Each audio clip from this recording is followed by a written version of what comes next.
Hello student, स्वागत है आप सभी का फैक्ट एक्सा के एक नई वीडियो में। और बात करेंगे इस वीडियो में यूपी स्कॉलरशिप 2024-25 के फंड के बारे में। और फंड को लेकर के अपडेट तो है ही, इसके अलावा बहुत सारी चीजें हैं। बहुत बार ये होता है कि आपका अगर यूपी स्कॉलरशिप का स्टेटस वेरीफाइड है, सारी चीजें व्यवस्थित हैं, फिर भी आपको स्कॉलरशिप का लाभ नहीं मिल पाता है।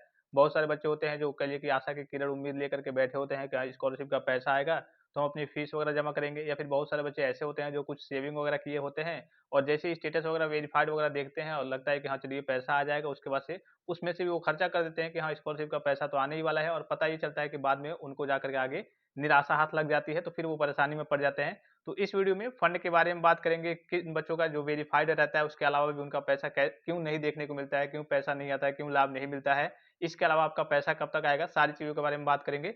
सबसे पहले कुछ बच्चे फंड के बारे में पूछ रहे थे कि सर फंड कितना है, कितना बजट वगैरह है। तो यहाँ पे आपको दिख रहा होगा, अन्य पिछड़ा वर्ग के छात्र छात्राओं को छात्रवृत्ति योजना हेतु 2475 यानी कि 2475 करोड़ रुपए की व्यवस्था प्रस्तावित है। यानी कि आपका जो ओबीसी का बजट है 2475 करोड़ है। एससी एसटी और जनरल के बच्चों की बात करें तो इनका भी जो नोटिफिकेशन है मैं आपको टेलीग्राम पे सेंड कर दूंगा, आप देख लेंगे, ठीक है। तो अभी इससे इस बजट से आपको कोई लेना देना नहीं है ज्यादा।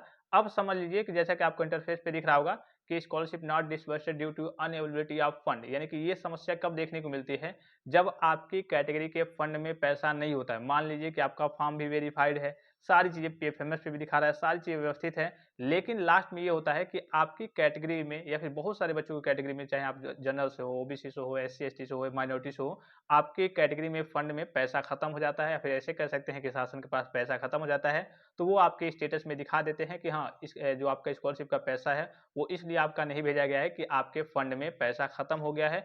अब लास्ट में ये रूल लगता है, जैसे सपोज कीजिए कि 10 बच्चे हैं, ठीक है, 10 बच्चे में एक का 80% है, एक का 85 है, एक का 90 है, ऐसे करके है। 9वें 10वें वाले हैं, मान लीजिए कि उनका 60 है, 52 है या फिर 58 है, ऐसे करके है। तो मान लीजिए कि इस 10 इतना पैसा बचा है आपके फंड में, आपकी कैटेगरी के फंड में इतना पैसा बचा है कि 8 बच्चों को ही पैसा भेजा जा सकता है।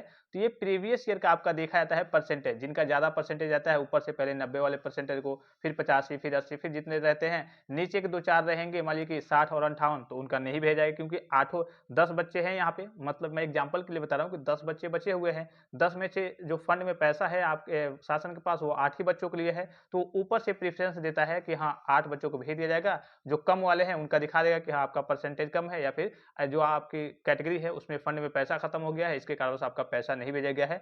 पिछली बार की बात करें तो ये रूल वगैरह लास्ट में लगता है, जब फंड में कुछ कम पैसा हो जाता है, उसके बाद से वारिता जो दी जाती है ज्यादा परसेंटेज वाले बच्चों को दी जाती है। तो पिछली बार बात करें जनरल के बच्चों का लगभग 65% के आसपास था, ओबीसी के बच्चों की बात करें तो 62% था। तो अभी देखिए, अभी आपको नहीं घबराना है, अभी तो आपका पैसा आने वाला है। कब ये समस्या क्रिएट होती है वो अभी मैं आपको बताऊंगा।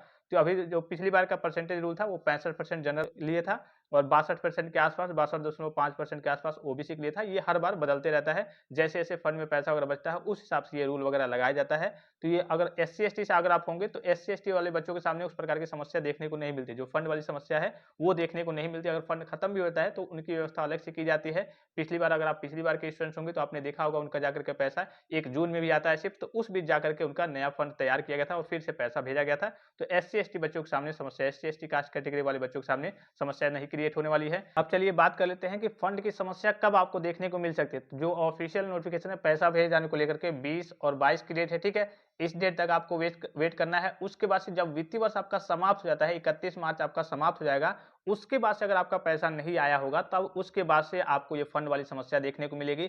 अगर अभी आप देखना चाहते हैं या फिर ये भी आप अपनी शिकायत वगैरह दर्ज कराएंगे कि हाँ हमारा पैसा क्यों नहीं आया है 1076 पे या फिर जन सुनवाई पोर्टल पे, तो वहां से आपका फीडबैक आएगा। देखिए एक स्टूडेंट ने यहाँ पे कह लिए कि शिकायत दर्ज कराया है, और किसके बारे में, तो यहाँ देखिए आवेदक द्वारा स्कॉलरशिप प्राप्त न होने की शिकायत मतलब किया गया है संलग्न। देखिए अब क्या है, यहाँ देखिए उक्त के संबंध में अवगत कराना है कि जनपद स्तर से नियमानुसार कार्रवाई किया जा चुका है, यानी कि आपका स्टेटस वेरीफाइड होना होगा तो वेरीफाइड हो गया होगा, रिजेक्ट होना होगा तो रिजेक्ट हो गया होगा, रिजेक्ट होगा तो पैसा नहीं आएगा, वेरीफाइड होगा तो आपका पैसा आएगा। तो अब तो वहां से कार्रवाई हो चुकी है। नियमानुसार धनराशि मार्च 2025 के अंतिम सप्ताह में धनराशि प्रेषित किया जाना है। छात्रों द्वारा करंट स्टेटस देखा जा सकता है, यानी कि आप अपने करंट स्टेटस को देख लेंगे, वहां पे आपका वेरीफाइड है। अगर वेरीफाइड है इस महीने के 20, 22 या फिर लास्ट सप्ताह तक 31 मार्च 2025 तक आपको पैसा वगैरह देखने को मिल जाएगा।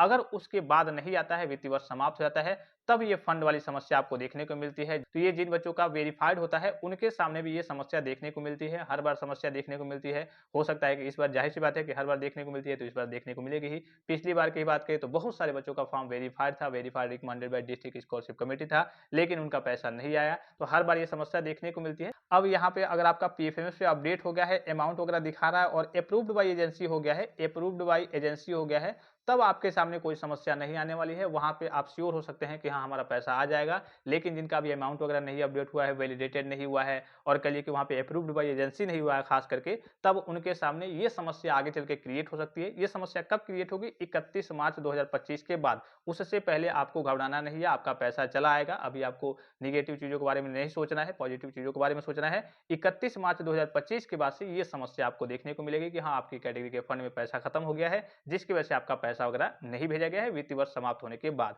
तो आई होप कि ये वीडियो आपको काफ़ी ज़्यादा हेल्पफुल और इन्फॉर्मेटिव लगा होगा और किसी प्रकार का संदेह हो, कोई जानकारी चाहिए तो आप कमेंट बॉक्स में कमेंट करके पूछ सकते हैं। जो पैसा आपका आने वाला है भारी मात्रा में आएगा, वो 20 और 22 की डेट में आएगा और ये कोई फिक्स डेट नहीं है। ऑफिशियल नोटिफिकेशन में आपने देखा होगा जो 20 और 22 की डेट है, तो इससे पहले भी पैसा आपको देखने को मिल रहा है, इस डेट में भी आपको देखने को मिलेगा, इसके बाद भी आपको देखने को मिलेगा। 31 मार्च 2025 तक आपको पैसा वगैरह देखने को मिलेगा, लगातार आते रहेगा। तो फिलहाल इस वीडियो में इतना ही, इजाजत दीजिए। धन्यवाद, थैंक्स फॉर वॉचिंग। मिलते हैं नेक्स्ट वीडियो में।